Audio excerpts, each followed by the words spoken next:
I moved in on a Monday. The van driver took pity on my 3 battered plants and put them in the kitchen with a reverence usually reserved for newborns. He asked, "Everything all right, love?" I said, "Absolutely," because I was determined to lie convincingly to anyone who asked. The house was small and square and honest. The garden looked like it had retired from being a lawn and taken up being a meadow. 2 hedges out front, unbothered by the concept of the line. I liked it immediately. You know how some houses hum at you? This one hummed. At 3:30, a man crossed the street with a clipboard like a delegation. "Hello," he said without warmth. "I'm Gerald. Number 4. "Hi," I said. He pointed. "That is a curb cut. You've blocked it." I looked at my car. "Oh, sorry. I didn't see. It's illegal." I blinked. "Is this a welcome?" He pressed his lips together. "Rules keep order. Otherwise, chaos." He walked back to his house. The clipboard was tucked under his arm like an infant. I watched him go and thought, either he's the neighborhood's necessary villain, or I've just been assigned a full-time hobby. Later, as I was unpacking plates, a woman knocked. Marjorie, his wife. She brought biscuits and a smile and said, "He means well." I said, "Does he?" She laughed, a little brittle. "He tries." I ate a biscuit after she left and tried not to give the biscuit a personality. It failed. The biscuit was exhausted. By Wednesday I'd learned the bin schedule, the postie's name, and that Mrs. Patel from 6 had the best hydrangeas on this side of the city. The cul-de-sac had a rhythm. People waved. Dogs sniffed my shoes and gave me passing grades. I trimmed the front hedge a bit. Nothing drastic. It felt like learning a person's fringe, where it wants to sit. The next afternoon, Gerald knocked with a laminated sheet. He had highlighted sections. He had sticky tabs. He had pride. "Council guidance on hedge height," he announced. I said, "Thank you." He peered past me like he was doing a survey. "You'll want to keep it under 2 meters. Preferably 1.8. I said, "Preferably for who?" He regarded me like a pop quiz he intended me to fail. "For the street." The hedge rustled behind me, which I chose to interpret as mockery in my favor. On Friday, I came home to a postcard in my letterbox. "Please align bin handles facing outward. Council recommends uniform orientation." It was signed Neighborhood Concern, which is to say, Gerald. Saturday morning I adjusted the bins like I was defusing a bomb. He gave me a thumbs up across the street. I contemplated collecting a fee. Sunday, the day of the hedge. I woke to a sound I recognized, the whine of a trimmer, and a feeling I didn't dread in gardening form. Coffee in hand, I went outside and saw it. A long bald strip along the top, uneven, like a haircut given by someone who had once watched a tutorial on a phone held upside down. Gerald stood on a small step stool, trimmer in hand, expression of religious fulfillment. "Just helping," he said. I stared at him over the rim of my mug. "That's my hedge." It was too high. 2 meters. 1.8 is tidier. For your eyes. For everyone's. He stepped down, patted the hedge like a dog that had done a trick, and left. I sat on the front step and tried to decide whether this was the hill I'd die on. It felt ridiculous to cry over a hedge. It also felt personal. I went inside, opened my laptop, and read the council guidelines like they were a thriller. 2 meters. I printed the PDF and highlighted it, badly. It felt important. I walked across the road with my printout like a banner. He took it, studied it, and said, "Well, I prefer shorter." He handed it back like a test paper I had not impressed him on. Back home, I stood in the kitchen and found myself laughing. The kind of laugh that means, if I don't laugh, I'll scream. I said, out loud, to no one, "This is absurd." The house hummed in agreement. After that, Gerald became omnipresent. If I watered the tomatoes at 8:01 p.m., water ban after 8. If I left a parcel on my step, click, porch piracy risk. If I parked 2 inches from a curb cut, TSK. I started to catalog it. Not because I planned to do anything with the catalogue, at least, that's what I told myself, but because naming a thing is sometimes the only power you have over it. The street was kind. Noah, the skateboarder, grinned at me and said, "You know he measured my wheels? How does one measure a wheel incorrectly?" He said they were rebelliously loud. "What did you say?" I said, "So am I." He said, "I live in hope." Mrs. Patel slipped a lemon cake over the fence with a note, "Welcome to the neighborhood. Sorry about the inspector." I laughed. I put the note on my fridge with a magnet shaped like a sardine. Then, the letter from the council. Typed. Official. Concerns raised about excessively reflective greenery contributing to glare. I read it 3 times.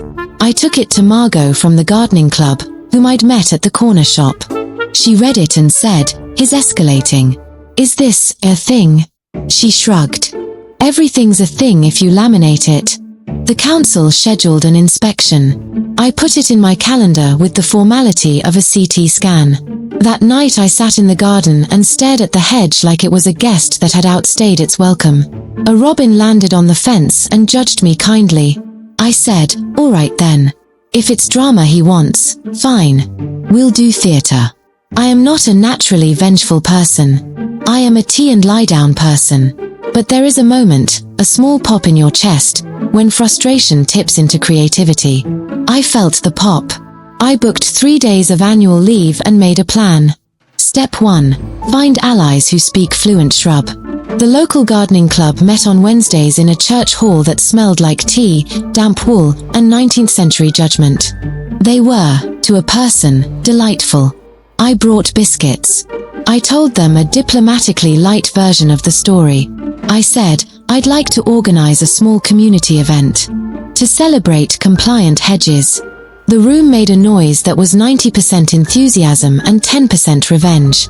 Margot whispered, Gerald tried to shut down my bird feeder.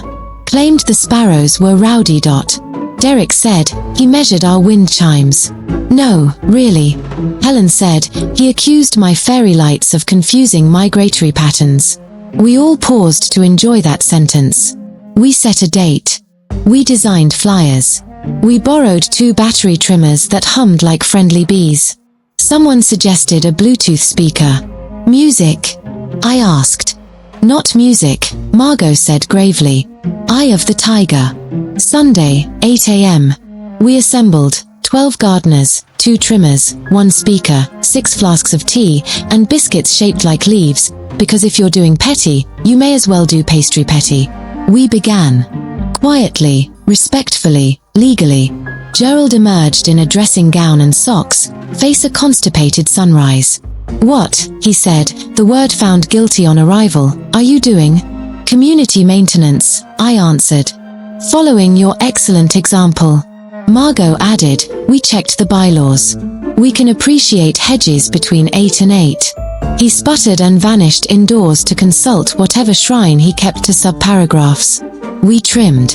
We tidied. We applauded the hedge for its cooperation. When we finished, it looked good. Reasonable. Moderate.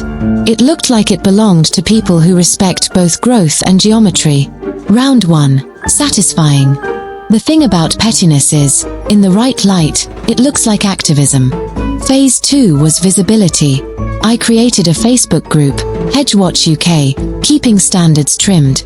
The cover photo, a close-up of anonymous hedge glory with a blurred silhouette of a man holding a tape measure in the background. Cropped to legibility and deniability. Margot reviewed for libel. You're fine, she said. Also, I hate that I know that. We posted photos of compliant hedges. Before and afters with triumphant captions. We shared a link to the actual council guideline, which, fun fact, no one had ever read and everyone had opinions about. We made digital badges. I survived Ordinance 14.3, and all I got was this hedge. The group swelled. People joined from the next street, then the estate beyond. Someone made a meme, Gerald as a medieval monk illuminating manuscripts that said bin handles forward. It was mildly cruel. It was also alarmingly funny. The parody video arrived 2 days later, a slow-motion compilation of men stroking hedges to classical music, titled When Your Neighbor Loves Bylaws More Than His Wife. Too much. Yes. Did I report it? I did. Did I laugh before I reported it? I also did. I am, after all, only human. Gerald knocked on my door holding a printout like a Bible. This constitutes harassment, he announced. I widened my eyes. Oh, I'm so sorry. I'll report it to the admins. He narrowed his. Who are the admins? The Hedges, I said. He left, possibly to Google plant governance. That night I got a private message from someone named civicnerd_91. Question, is number 4's driveway extension permitted? I closed the laptop, felt my halo slip, and typed, I wouldn't know. Then I had tea so strong it could dissolve enamel and told myself I was Switzerland with secateurs. A week later, the council van rolled up. Blue logo. Official clipboards. Shoes that squeak with policy. I stood on my step like a citizen in a brochure. Afternoon, the officer said. We're here about a verge. I squeezed my face into neutrality. My verge. Number 4. They investigated the edge of Gerald's perfect driveway like archaeologists brushing sand from bones.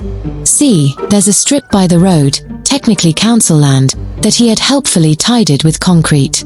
Illegally. He argued in paragraphs. Tolerance. Precedent. Aesthetics. The officer, Esther, name badge, gentle smile, a woman who's seen things, said, Sir, the verge belongs to the council. It must be restored. He swelled like a storm. She remained weather. They issued a fine. 14 days to remove the slab and replace with grass. Failure to comply will result in further penalties. I have rarely loved a sentence more. Watching him absorb it, I felt a pang I didn't expect. He looked small. Then I pictured my hacked hedge, and the pang stepped aside for reason. Balance. Not victory. Just a rebalancing of gravity. What followed was a week of neighborhood theater performed at one setting. One man, one spade, one humility in progress. He dug. He grunted. He muttered about civic overreach and aesthetics and once, heartbreakingly, why is everyone against me? I don't think he meant me. I think he meant the world, which is heavier when you're trying to control it. Marjorie brought him water and patience. She had both in decent supply. I crossed with lemonade because pettiness is best garnished with courtesy. It's all for community aesthetics, I said, quoting his first sermon at me. He made a sound like a retiring kettle. On day 3, it rained. Mud clung to his shoes like guilt. He slipped once and caught himself with a noise that landed in the exact pitch of my sympathy. Language, Marjorie said, on reflex. He sighed and apologized to the sky. By day 6, the trench yawned like a mouth, and the new turf lay rolled like a carpet with stage fright. He unrolled it gently. He tamped it with surprising care. He watered at 7:59 p.m., because if you've built your identity on rules, you cling to the ones that still love you back. Margot posted a photo with the caption, Local man reconnects with green infrastructure. I removed it. Enough is enough. Revenge stops being satisfying when it starts being sport. The morning after the turf settled, I found a white envelope taped to my hedge at a perfect height and a perfect angle. Inside, one sentence in neat handwriting. Congratulations, your hedge is now exemplary. Thank you for your attention to community standards. No signature. He didn't need one. I stood on the pavement and read it twice. I laughed. Then I rubbed my eyes like something had blown into them. Because it was ridiculous. And it was also, annoyingly, gentle. That afternoon a sign appeared on his lawn. For sale. The post went in too straight to be anyone else's work. Marjorie met me at the bins and said, our daughter's in Bristol. We've wanted to go for ages. I said, that's lovely. She looked at me with a kindness that made me ache. He is. Gerald. You know. I do. He also can be better. I hope he will. She squeezed my hand like a period to the sentence and said, you'll like whoever comes next. 2 weeks later, a moving van arrived and took away the golf course with surprising speed. He didn't say goodbye. She did, with a hug and a tin. Use it for seeds. Or grudges. I put sunflower seeds in it because I am sentimental and prefer blooms to bitterness. Priya and Dan moved in on a Saturday. They had a Labrador named Biscuit, who immediately peed joyously on the newly restored verge. "Welcome to the estate," I told him. He smiled with his entire body. They brought muffins. Dan asked, "Casual, 2 meters is the maximum, right?" "We respect it like a national anthem," I said, and we all laughed, because we were free, and free people laugh at laws they choose. Priya said, "We like Hedges a bit wild." I said, "So do I." And for the first time since I moved in, I stood in my garden and let something grow imperfectly on purpose. Sometimes, weeks later, I'd see a car slow down. Familiar. It would pause. It would consider us like a painting. Then it would drive on. I never waved. Not out of malice. Out of completion. Some stories need no encore. One evening I watered the basil and the robin returned, that tiny adjudicator of my moods. He looked at me like he knew we'd won something small and necessary. I said, "Balance, eh?" He hopped twice, which I have decided is robin for correct. I keep the hedge neatish. I observe the 2 meters. But every so often, I let it flirt with the sky. Because perfect isn't peaceful. And a little green mischief suits me more than victory ever will.